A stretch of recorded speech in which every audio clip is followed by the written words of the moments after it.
Are you serious? Are you serious? Get some coffee and calm down. Okay, Donald Trump is on a rampage this morning, the president of the United States, as he has just now figured out that the Obama administration had wiretapped the Trump Tower. Just a few minutes ago, I was actually watching when Trump tweeted and exposed the scam. Now, let me just tell you what he did. This morning, here is what Donald Trump has tweeted. I'm going to read his tweets.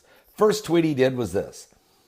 He said, the first meeting Jeff Sessions had with the Russian ambassador was set up by the Obama administration under an education program for 100 different nations' ambassadors. In other words, Obama set up all these ambassadors to come and meet with different members of the Senate and Congress, of which Jeff Sessions met with 25 different ambassadors, one of which was the Russian ambassador. So these were cordial, very cordial and respectful meetings. No hidden agenda here, like Pelosi and Schumer are trying to make them sound like. We'll come back to Pelosi and Schumer in just a minute. Then Trump tweeted this. Terrible, he tweeted. Just found out that that Obama had my wires tapped in the Trump Tower just before the victory. Nothing found. This is McCarthyism.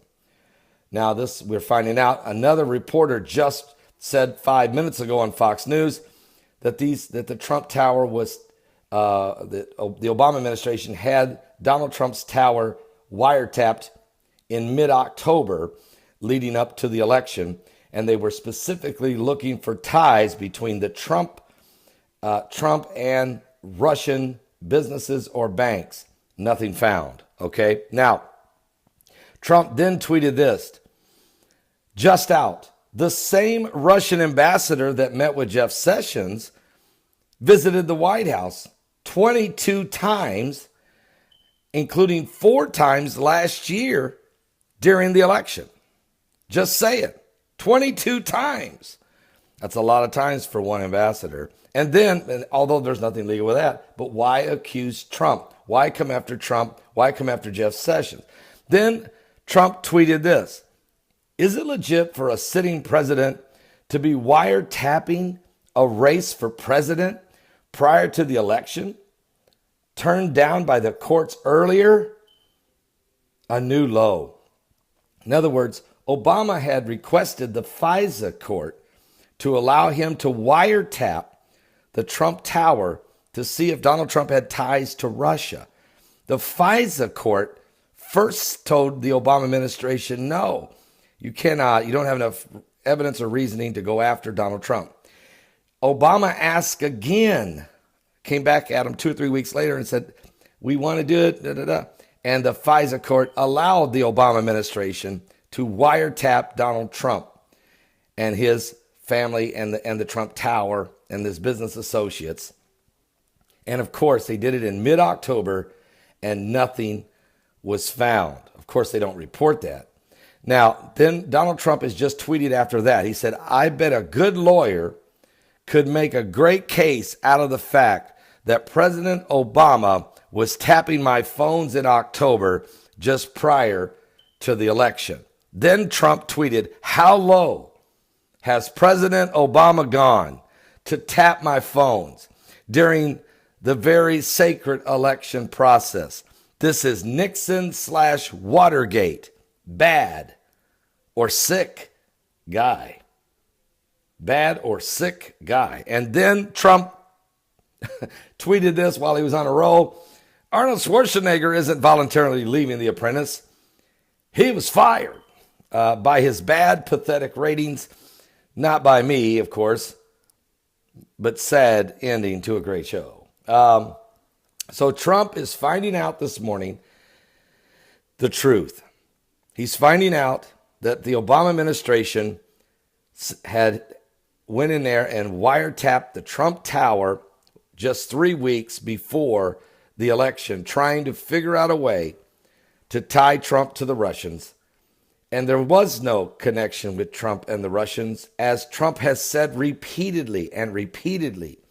Now Obama sets up shop just down the street in Washington with his wife. Okay, it's kind of weird that he doesn't want to leave Washington, D.C. What's this about with all the protesting going on and all of the community organizing that seems to be going on and protesting and resisting of everything, including the protesting in the airports, the protesting in the streets, the riots in the streets, the crying and the whining that's been going on by the left, the temper tantrums by some of the Congress, the absolute show of defiance, 60 members of Congress boycotting the inauguration, which is just so classless. But then Obama moves Valerie Jarrett into his house. She moved in. Why? I mean, Valerie, you lived with these people for 8 years in the White House.